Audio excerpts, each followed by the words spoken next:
Welcome back to High Vibes HQ, the podcast. Today we're joined by the incredible Dee Swales, who opens up about her journey of overcoming stage 4 breast cancer and how it taught her to stop simply existing and start truly living. We talk about early detection, the power of community, and how gratitude, courage, and self-acceptance can completely shift your perspective.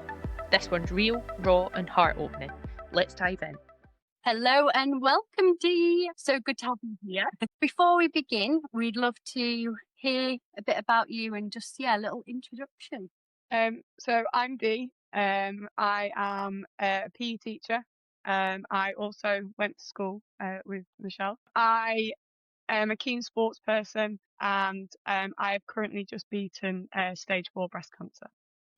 Amazing. Yes, what a journey, and we're excited to delve into that because you're such an advocate. So with your journey, how would you say it's shaped your outlook on life? So when I got diagnosed, I lived life, but I was just existing. I was just plodding through bits and kind of just, day to day, going to work, playing a bit of football, seeing friends, and I didn't feel like anything was kind of massive was happening. And then I got diagnosed, and I just thought, I can't. I need to do more, and my outlook on life it kind of turned to why not. So like if I was tired or I didn't really feel up to something, I'd always kind of make excuses. But now I'm like, no, I feel well, I'm alive, I'm going to do it. And that's kind of the outlook and the opportunities that I've had since my diagnosis because of that outlook. Like I went trekking in the Himalayas, and I work for a charity for Cancer in Common. I do a lot of Copperfield, and I just think these opportunities that I would never ever have done beforehand, and it's actually brought me so much joy and others joy as well. And it's just something that I kind of want to keep going with. It's amazing and massive congratulations, especially for everything that you've overcome, and rather than, I like to say, moved through rather than get over. You've moved through so many different challenges and things that you wouldn't have, I'm sure, ever expected to have happened. Yeah, 32 years old, getting told that kind of potentially you've got 5 years to live and that you've got cancer. It's the scariest word to hear. I remember when I got told, it was like I was looking at myself from above, and just like I was on like a film set, and my world, I just felt like everything crumbled. But then once you get that diagnosis, obviously that happens, but then the steps happen so quickly, and the team are so amazing that you do feel more the trust in the process. And at the start, when obviously you have it, you don't know what your outcome's going to be, you don't know how you're going to respond to treatment, but kind of those challenges of losing my hair, I've lost my breasts, I've reduced my fitness is completely different to what it used to be. I'm starting at kind of ground zero, and it has been a massive thing, a shift change. It's been more of a mindset change of actually you are not the person you were. Well, it was for me 3 years ago, but even at the time you weren't the same person you were 5 minutes ago. You're not the same person you were 6 months ago. As you go through the journey, and it is all about kind of just knowing what your new you is. Yeah, 100%. Yeah, it's kind of like a rebirth in a sense, and it Yeah. sounds like super empowering, especially you're really fortunate with your mindset that you've put yourself in. And I love the fact that you're saying, like, why not? Because that's kind of how we look at things as well. Just even with the traveling that we do, like act as if you're never coming back to this place. So are you going to leave with any regrets, or are you going to leave feeling like fulfilled and like you've completed something? It's really amazing. So what would you say to those listening, like the importance of awareness and early detection of anything that's going on in your body and in your life? So I was always a person that cancer will never get me. I'm fit, healthy. I'm obviously not super juicing, and I do enjoy my life as well. But I'm relatively healthy. And I always find it really funny when I'm talking to my students at school about kind of the risk of sedentary lifestyle and unhealthy lifestyles and what is the risk. And they all sit there going, cancer. And I'm like, yes, but that can also happen to other people. And that's how I always saw it, is it was an unhealthy thing. You know, it was when you get older. And it was only until, well, actually, a very good friend of mine got cancer just before me. And that obviously was absolutely devastating because she was in her 20s. But her journey kind of then made me think, actually, I need to be a little bit more aware, because she was just like me, you know, healthy, fit and healthy. And it was, I didn't check my chest. I didn't know what my normal was.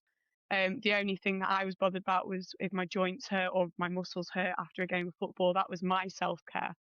And it was only until I rolled over in bed that I felt a lump in my breast. It was an itch. I literally just scratched under my boob and I felt it and my heart sank because it was massive. And I was like, how have I missed this?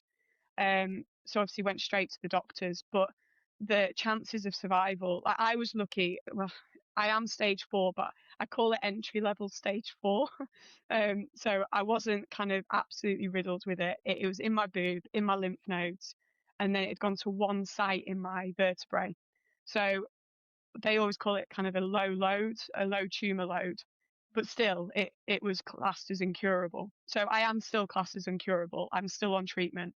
So I'm kind of lucky because it's like entry level stage 4. So the statistics shouldn't really apply to me because the treatment has been successful. I was really fortunate that my first line of treatment got rid of it completely in my breast, and then the rest of it was radiotherapy's job. But it is more about just any changes. Like, it's funny now, I check my chest more now and I have no boobs, I have no breast tissue, but I am so aware of like kind of this part of my body. I know what my now normal is because it's not normal like for everybody else. It is very different. But I'm kind of proud of it. So I have to keep an eye on my scars. I keep an eye on my lymph nodes, any changes to my body. I go to the doctors. I have this chest I think I've had laryngitis. I was on the phone to my oncologist, and I know it is just as cold, but you just become so much more aware. And I hear so many awful stories of women, especially in kind of the breast cancer community, going to doctors and being told, no, sorry, you're too young, or no, sorry, that's just a cyst. And then, because they said that, they didn't say that to me, they didn't say I was too young, but they told me, oh, don't worry, we think it's just a cyst, but we're going to refer you anyway. So my head was like, oh, it's fine. Just got a lumpy boob. Everyone has lumpy boobs. I hear about it all the time. And then, yeah, literally, when I got to the clinic and they diagnosed me on the day. So it is just about knowing your body, and it's not about kind of looking for cancer. It's about knowing what your normal is. So when it changes, you get it so quickly. Because it's heartbreaking seeing, especially being within the metastatic breast cancer community, how much that we kind of overlooked a little bit, and the funding, and you kind of want to just get it early. And I remember thinking to myself, I don't have time for cancer. I don't have time for it at all. And that's kind of was a bit of a deluded thought because I didn't look and I didn't know what my normal was. And I was probably a couple of weeks away or maybe a month away from a different outcome. So I find myself, that itch, my itchy boob saved my life. Yes. Yeah, definitely. I mean, I'm a great believer in everything happens for a reason. So Mhm, there mhm. was a Yeah. reason that day that all came to life for you, and Yeah. like you must be so much more in tune with yourself. Oh, with 100%. So I'm going to take us back to a time where I first heard that anything was going on with you. Good old Facebook. Correct me if I'm wrong, but it was actually yourself that created a GoFundMe page. It was my sister that actually Sister. created that. Yeah. And did you know that that was going to happen, or was it a surprise? Which GoFundMe page? Is it the The- wig No, or is it this treatment? treatment. Though the wig Ah, one sounds interesting. That does. yeah. So the worst part, it sounds so vain, but I think anyone that's gone through it will understand, because the worst thing you can say to a any cancer patient is it's only hair. And because that was what I shed my tears about, not potentially dying, because that was going to happen in the future. The here and now was I was going to start a treatment where I was going to lose my hair. And you'll remember me, I had long blonde hair, and it was a bit of an identity. And I was like, I don't want to have short hair. I don't want to be bald. I don't want this. And so I shared that with my sister, who and obviously a lot of people knew. I had a lot of tears about this concept, and yeah, so my sister decided, right, let's get her a really nice wig. And to be honest, it was amazing. I've just passed it on to another breast cancer person at the moment who's just finishing chemo, so she's kind of borrowing my hair. But it's that good. It was so good. So my sister kindly did a GoFundMe page, and we raised quite a lot of money. And then anything else extra after I bought the wig went to cancer research. But my second fundraiser was the Sabre treatment, Yes. which I think is what you're referring to. Yeah, and the reason why I bring it up is, well, one, it made me aware of how you were, because social media, people can look fine. You may not know anything about somebody's life or what they're going through. Yeah. And so I just loved that you actually put it forward, because so many people don't ask for support. They don't ask Yeah. for help. Tell us about that. So I spoke before about how metastatic or a secondary cancer in general is kind of overlooked, because when you hear secondary breast cancer, you say, oh, it's terminal, they're going to die. So it's only recently, and I am privileged. I think most breast cancer people feel more privileged than other cancers, is the fact that it is a common cancer. There is a lot of research and there's a lot of treatments out there compared to kind of more less known about ones. So I couldn't believe it, this GoFundMe page. So pretty much when you get diagnosed with breast cancer, the treatment plan is either chemotherapy or surgery first. Then you go into kind of usually radiotherapy, and then you're on kind of tablets for the rest of your life, or like kind of for 10 years. With metastatic breast cancer, because they want to treat the cancer and get rid of it as like to get it small as possible, the usual kind of process is get it as small as possible and then maintain it for as long as possible. So if you're a primary breast cancer patient, so that's where it's just in the breast or in the breast area, so it hasn't spread, you are seen as curable. The treatment that I was asked, or my oncology team wanted to use next, was traditionally when they've cured you with primary breast cancer, and then months, weeks, years down the line, it comes back secondary, which is quite common. About 33% of people with breast cancer, after they've been cured, it will come back, which is a scary statistic. If it comes back, you are eligible for that treatment of the Sabre, which is targeted radiotherapy. Because I was secondary, entry level secondary as well, annoyingly, in the eyes of NICE guidelines, it's a very expensive treatment for somebody who potentially is not going to survive very long. But it would be given to me if I then became secondary from a primary diagnosis. So even my oncology team, while I was having chemotherapy, was saying, this isn't okay. We keep applying for it because you think you are a perfect candidate. You are a typical primary to second, kind of, if there was, so pretty much I was getting penalized because my team found my secondary breast cancer straight away, pretty much. Where if they treated me for primary and then found the bone metastases, I would have been eligible for it on the NHS. So it wasn't a trial, it wasn't a guinea pig thing. It was a very known, successful treatment. I just wasn't allowed it because I was secondary. So I spoke with my oncology team, and because I had all my treatment over that kind of a year and a half, 2 years, and he was the last person to sit, and I just kind of said, right, what's next? Because I'm not finishing until I'm in the best position possible, because I'm not done yet. Like I remember sitting in my diagnosis when I got diagnosed, I was like, how long? Because I need to know, I've got things I need to do. I've got, bucket lists and stuff that I had way before my diagnosis. And I just kind of said, I'm not done. And so he's like, right. So the only other option is we fund it ourselves. Can you do that? And I asked how much, and I was like, okay. So I was like, well, I own my car. I could sell my car. I could sell some bits that, that I've got. We can just really cut down on that kind of anything like nice, and we should be able to afford it. And then I spoke with like my sister and my wife, and I just kind of said, what do you think? And they're just like, well, why don't we just ask? Yeah. Like, what's the worst that happens, even if it just lightens the load a little bit? And I was absolutely blown away. I get emotional even now, and it's like 2 years since it happened, since I had it. The amount of generosity that I received from friends and family that have been living, like, you know, kind of dealing with me for the last year and a half, but people like yourselves that reached out and donated, and people I never even met but knew, friends and family. And I was at my sister's wedding in August, and the room was filled with obviously her and her husband's friends, and so many of them had donated, and I'd never even met them until my sister's wedding. And it was quite, as you can see, like, it's emotional, and I just was absolutely blown away.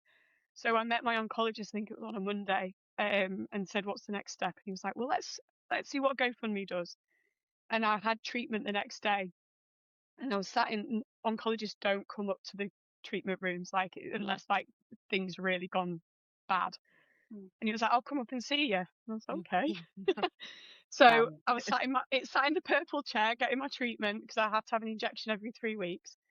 And he came and sat next to me. He was like, so? And I was like, I raised $3,000 overnight. And he was like, okay, should we sign the papers? And I was like, yeah, because even then, like, it's lightened the load massively. And that was only from like 9 p.m. as well. And I was in at 10 a.m.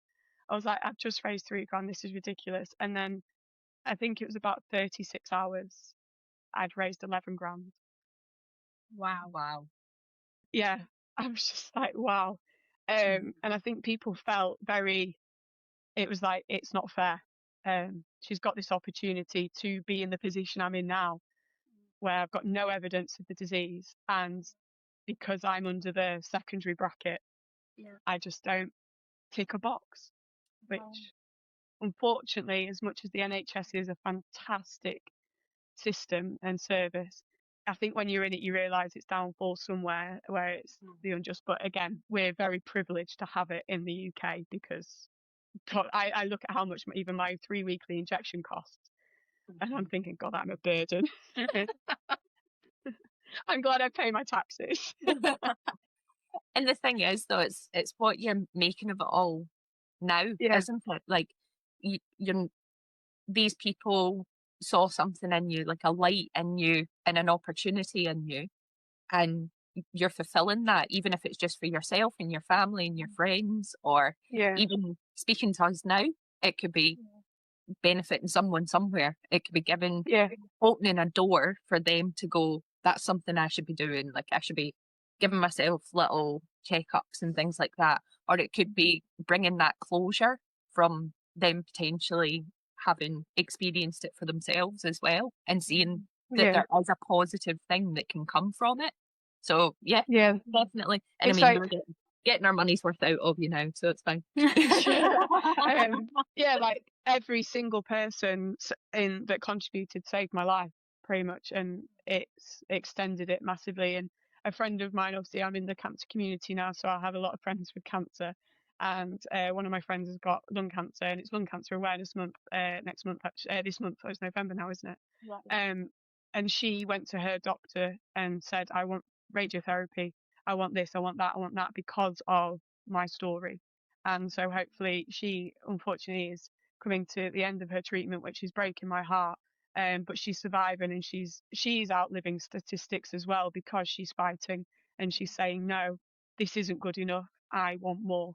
And I hope she lives for as long as possible, because she's just a ray of sunshine. But it's meeting people like that spur you on as well, like kind of yourselves. And if you surround yourself with people who are kind of inspirational, rather than like energy vampires, taking from you, and you actually, it's the only way to kind of move forward in stuff like this, is surround yourself with people, like-minded people. Yeah, definitely. And you've just said it there. I was going to say it's a whole ripple effect of that kind of positivity and empowerment and mindset. So where someone might have been lacking 2 seconds of speaking to you, you could be filling them up and giving them that, oh, actually, yeah, this is possible, even just for a little while, like just that ripple effect. Amazing. And I just want to take a moment to just congratulate you, because I always say I believe my small wins lead to big wins.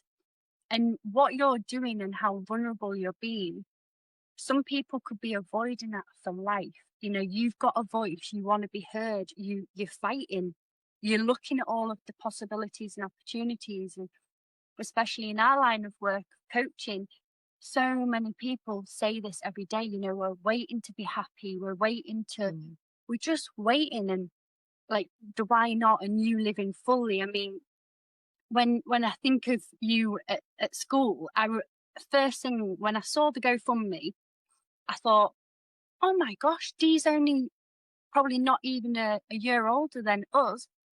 And it just took me to the community area where we're all sat around in the sofa area playing cards. And I always remember you just so bubbly, like full of life, full of energy. And I was like, I think wow. I got us banned from that area, didn't I, when we were being a bit too loud? Too much energy. More passion. And they used to come in. They were like, shh. We're like, no. You did get off your chair and like throw them down.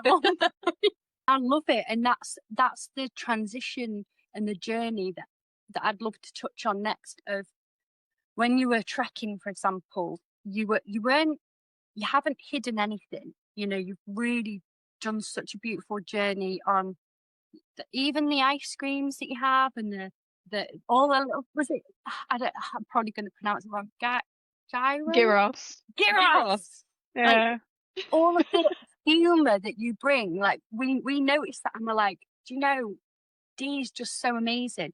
And one thing, when you were trekking, you paused because you were listening to body. I remember you pausing, you getting your hair stroked, and you were like, just need to that sounded very strange. No, just by a random person. Someone walking Do you know who was stroking my hair?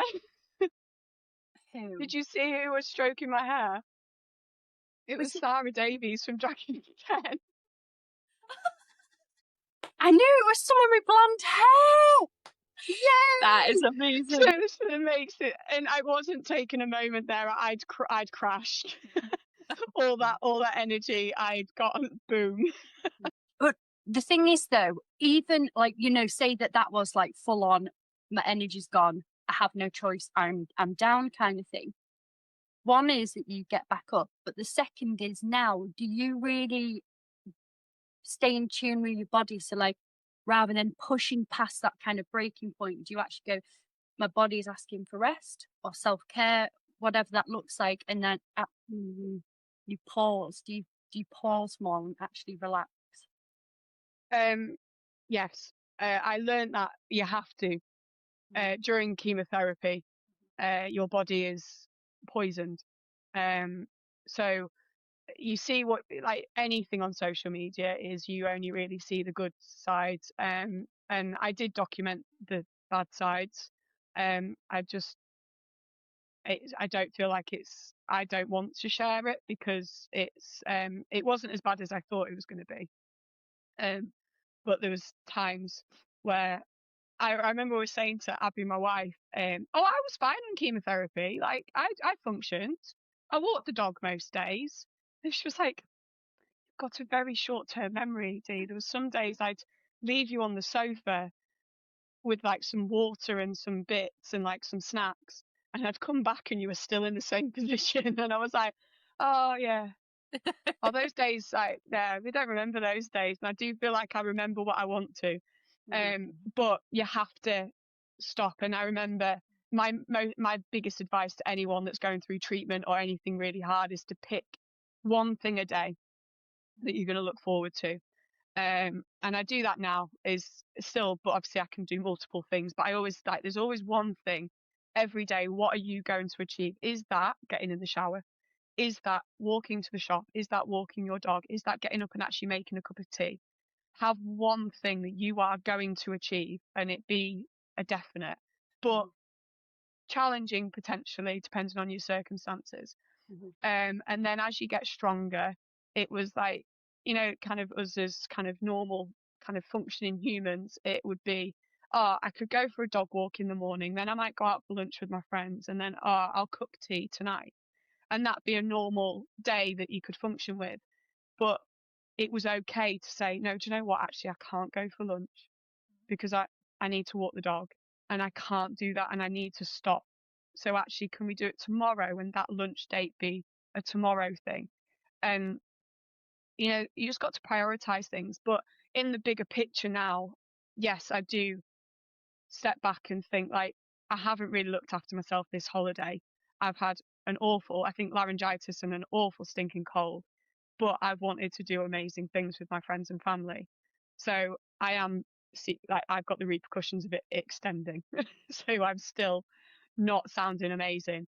But do you know what? I've had a really nice week, so it was worth it. And then work will just have to deal with me when I get back. It's both of our problems, but there is that reflection of, you do need to stop, because I did hit my breaking point in the Himalayas. It broke me because in the trek, I'm sure I standard loud mouth.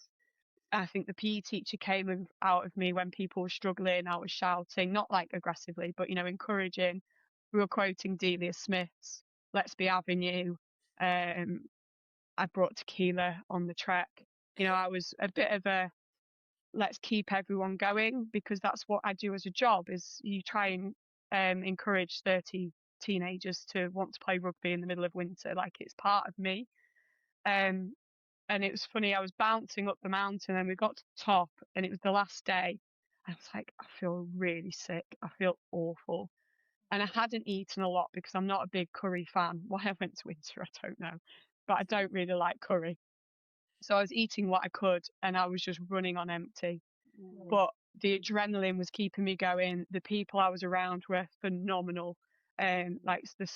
It was just incredible. And I just thought, no, I need to keep going. And then when we got to the top of the mountain, they handed me a curried wrap. And I just was like, I just want some bread. I just want, like, something. And I hadn't eaten. I was exhausted because I was running up and down like a headless chicken, dancing and all that. So I think I did like twice the amount of everyone else, because that's my coping mechanism. I don't like quiet. And then at the top, I just laid down. I don't know what the doctor gave me, because we had doctors with us because of all of our, like, obviously where we were, but also a lot of people have had cancer. I swear, I'm friends with her now.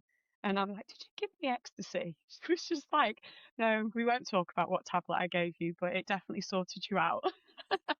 But she gave me a tablet and some electrolytes and some more food. They gave me a jacket potato that had not been curried. And then I was dancing back down the mountain. It's amazing. But I just wanted to sit and stop, because I've never ever got to a point like that before, to feel like I was going to be physically sick because I was completely empty. But then being surrounded by such amazing people and drugs, Legal drug. legal drugs, What happens in the Himalayas stays in the Himalayas. based in the Himalayas, yeah. So speaking of that leads on quite nicely to, I was just thinking, no, we'll leave the party. Recreational drugs. No, thinking, like you were saying, you surrounded yourself with such amazing people, and there was people there that you knew had your back. So, Oh, yeah. how have you navigated like relationships, emotions, everything just in your journey?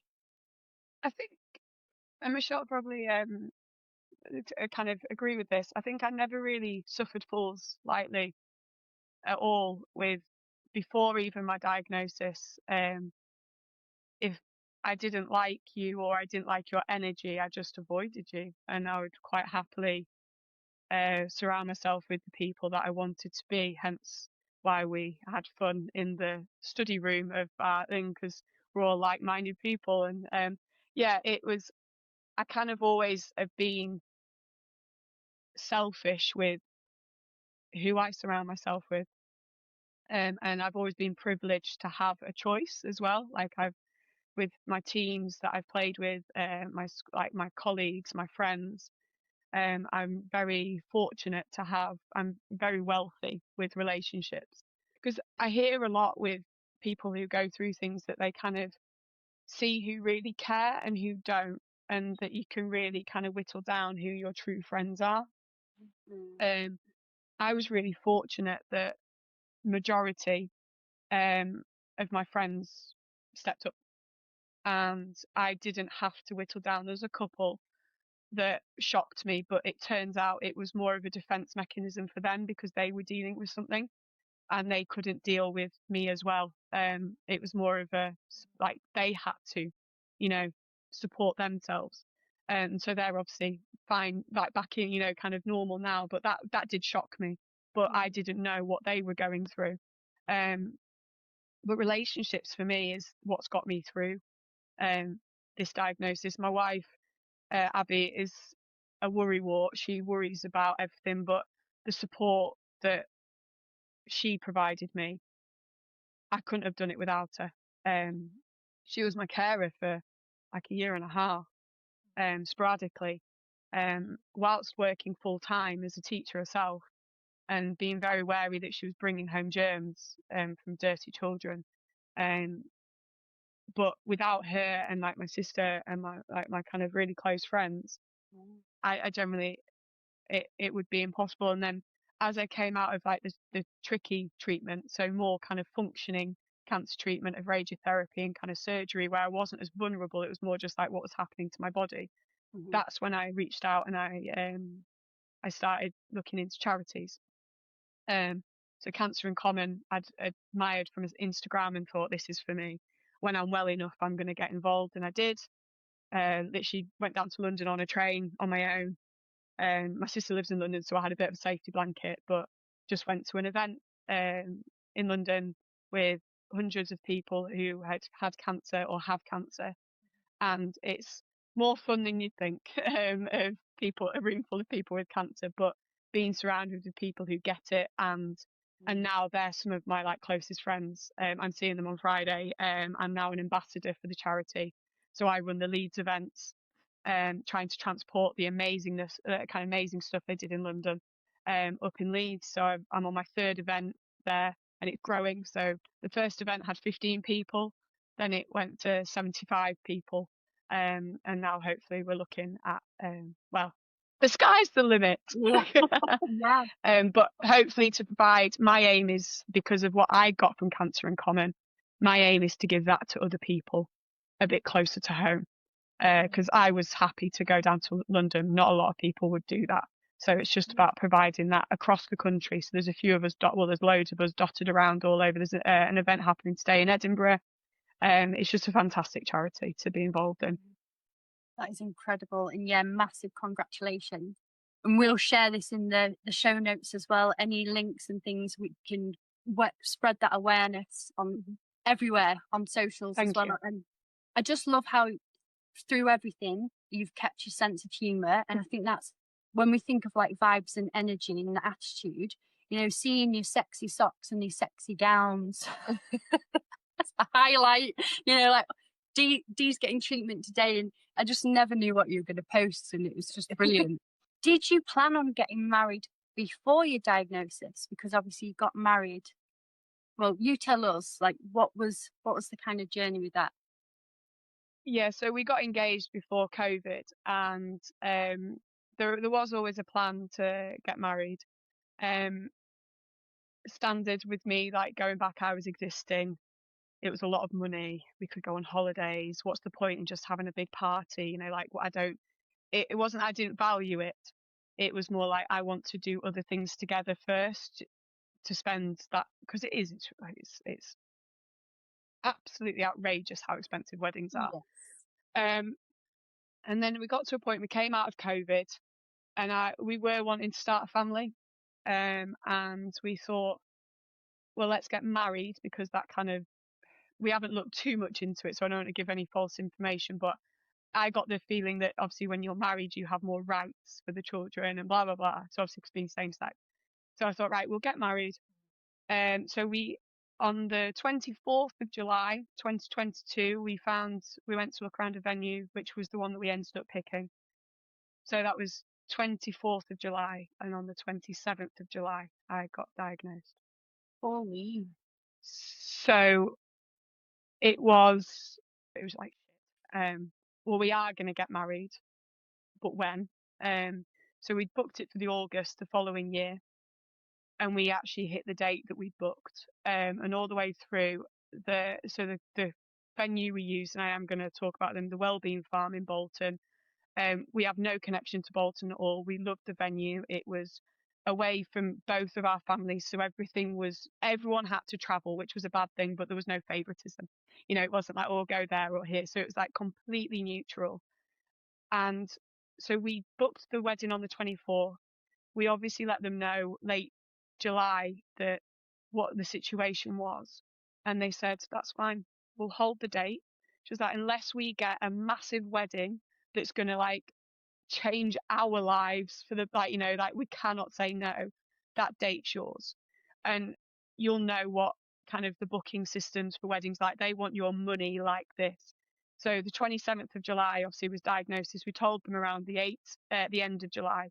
We didn't pay a deposit until I'd finished chemotherapy in February, because they literally held the date and they just said, you've got bigger things, you don't know you don't know what the outcome is, so let's wait until you know a little bit more. And I was looking like Voldemort. We rang them up and I was like, I'm gonna get married, with no hair, nothing. And they were like, are you sure you want to go ahead in August? And so I spoke with a few of like my team, and I was like, I will have hair, won't I, by August? And they're like, yeah, you should have a full head by about May. I was like, but will I? And they're like, yes, 100% you should. And I was like, okay, I'm not getting married bald.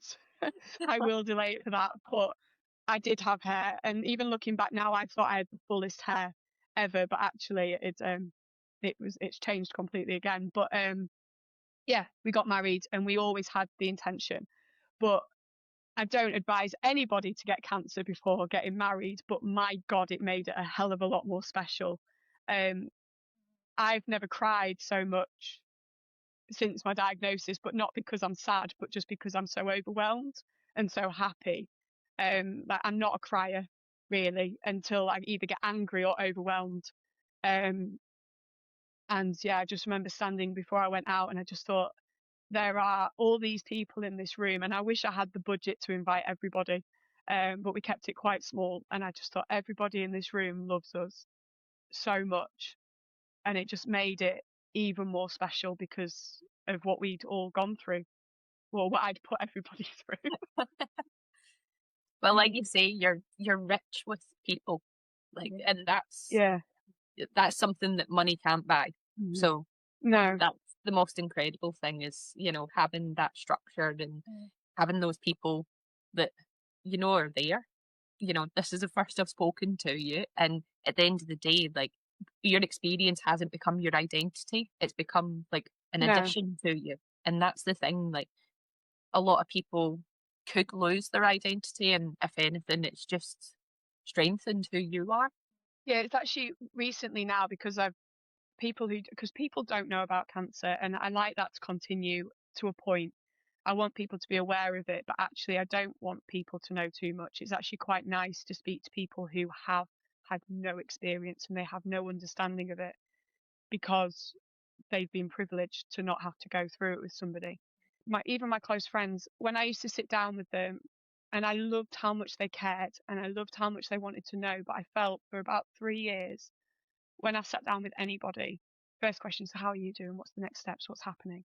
And the conversation was down to my health. And I loved it because they cared and I was educating them. But this holiday, because obviously I got the all clear in August, a lot of the time I've been working and stuff.